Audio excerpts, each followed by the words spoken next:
Hey everybody, G4 Video 5 here, and welcome back to some more Grand Theft Auto 3, the definitive edition. In this part, we will be completing the Firefighter side mission, which is a requirement to complete in order to get 100%, and the way this side mission works is that we must extinguish 20 total fires on each of the 3 islands in the game, giving us a grand total of 60 fires that we need to extinguish. And so, the great thing about this is that they are non-consecutive fires.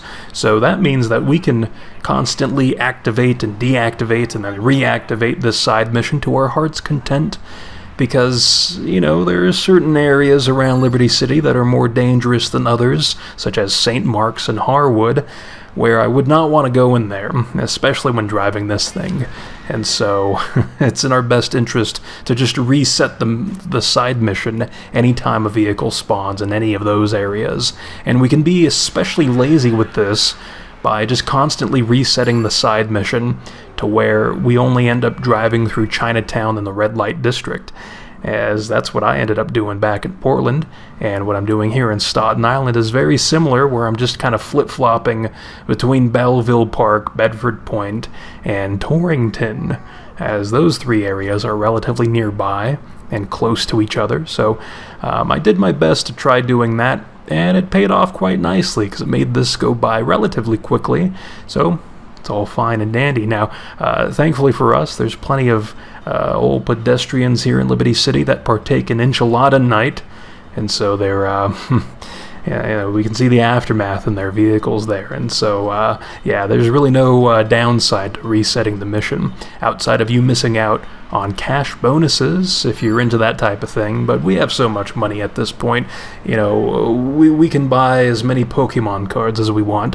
to our heart's content, which is actually a smart investment since this game takes place in 2001. But anyway, with that being said though, something really great about the fire truck that we're being forced to use during this side mission, for obvious reasons, it has a hose attached, but you know, it's really fun just driving around and like pushing pedestrians that are just casually walking on sidewalks with the hose.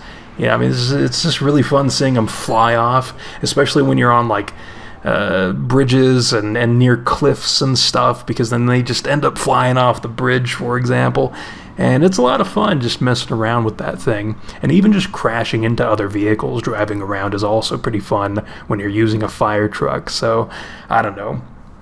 It's just a really silly thing, but adds to the enjoyment of doing something like this. Now, we're here in Shoreside Vale, where I try to keep it to where I'll constantly reset the side mission to make it to where vehicles only spawn near Francis International Airport and Pike Creek, so that way I don't have to drive really anywhere at all. You know, it's just a bunch of U-turns basically at that point. And the reason why I end up doing that is because I'd prefer not to travel all around the place in Shoreside Vale, because there's all these different areas and pathways and whatnot. You got the Cochrane Dam nearby, which has an upper area and a lower area, and then Wichita Gardens, which has all these ramps that lead to upper areas and lower areas, and then some areas don't even go anywhere, so it's just really annoying to navigate, I think, anyway. So I prefer to just stick to this opening area of Shoreside Vale. But anyway, with that being said, for getting all 60 fires extinguished, so again, 20 on each island in the game, you are given a flamethrower that gets delivered to each of the safe houses. So the flamethrower is a pretty cool weapon. It's not something I really use, but it's entertaining for what it does. And, you know, I suppose the main reason is because it's more of a short-range weapon, and you really can't aim super far away or anything with it, so oftentimes you're at a tactical disadvantage using that, but it's still enjoyable at times to pull that out and just start burning some mad bush. And with that being said, we've completed this side mission, so that completes this part. In the next part, we will be completing the Vigilante side mission, so until then, I will see you next time.